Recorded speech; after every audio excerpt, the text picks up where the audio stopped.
မင်္ဂလာပါရှင် SML ရဲ့တကိုက်စာကျန်းမာရေးအသိပေးစီစဉ်ကနေပြန်လည်ကြိုဆိုလိုက်ပါတယ်ကျမကတော့ဒေါက်တာချစ်သက်စင်ပါအမျိုးသမီးတွေမှာရင်သားကင်ဆာလိုပဲအဖြစ်များတဲ့ကင်ဆာရောဂါတစ်ခုရှိပါတယ်အဲ့ဒါကတော့တိမ်ခေါင်းကင်ဆာပါတိမ်ခေါင်းကင်ဆာဟာအသက်35နှစ်အရွယ်အောက်အမျိုးသမီးတွေမှာဒုတိယအဖြစ်များဆုံးကင်ဆာရောဂါတစ်ခုဖြစ်ပါတယ်တိမ်ခေါင်းကင်ဆာဘာကြောင့်ဖြစ်ရတာပါလဲဒီရောဂါကိုဖြစ်စေတဲ့အဓိကအကြောင်းအရာကတော့ HPV ဆိုတဲ့ virus တစ်မျိုးကြောင့်ပါပဲဒီ virus ပိုးကဘယ်လိုကူးစက်နိုင်လဲဆိုရင်ယောဂပိုးရှိတဲ့သူနဲ့တိုက်ရိုက်ထိတွေ့တာလိင်ဆက်ဆံရာကနေတဆင့်ကူးစက်နိုင်တာပဲဖြစ်ပါတယ်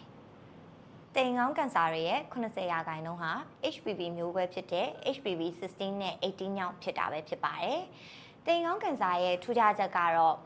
ကင်ဆာအကျိုးအဆင့်ကနေကင်ဆာရောဂါဖြစ်တဲ့အချိန်ထိပြောင်းလဲခြင်းရကြာမြင့်တာပဲဖြစ်ပါတယ်။ဒါကြောင့်မို့လို့ကြိုတင်ပြီးတော့ပုံမှန်စစ်ဆေးနေမယ်ဆိုရင်စောစီးစွာသိရှိပြီးတော့ချိန်မီကုသနိုင်မှာပဲဖြစ်ပါတယ်။ဘလို့ကြိုတင်စစ်ဆေးကြမလဲဘယ်အသက်အရွယ်ကနေစတင်စစ်ဆေးကြမလဲတိမ်ခေါင်းချွဲမေးကနေတဆင့် HPV ပိုးစစ်ဆေးခြင်းကိုအဓိကထားလုပ်ဆောင်ရမှာဖြစ်ပါတယ်။အသက်25နှစ်ကနေစတင်စစ်ဆေးရမှာဖြစ်ပြီးတော့25နှစ်ကနေ49နှစ်ကြာ3နှစ်တစ်ခါအသက်50ကနေ64နှစ်ကြာ5နှစ်တစ်ခါစစ်ဆေးရမှာပဲဖြစ်ပါတယ်။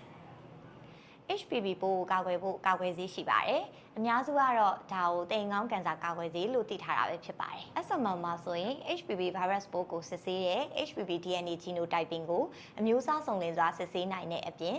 တိမ်ခေါင်းချွဲစစ်ဆေးခြင်း Pap smear နဲ့ LBC တို့ကိုလည်းတိကျမှန်ကန်စွာစစ်ဆေးနိုင်ပါတယ်။ဒါ့အပြင် SML Vaccine Clinic မှာလည်း HPV ပိုးကာကွယ်ဆေးတိမ်ခေါင်းကင်ဆာကာကွယ်ဆေးကိုထိုးနှံနိုင်ပါတယ်။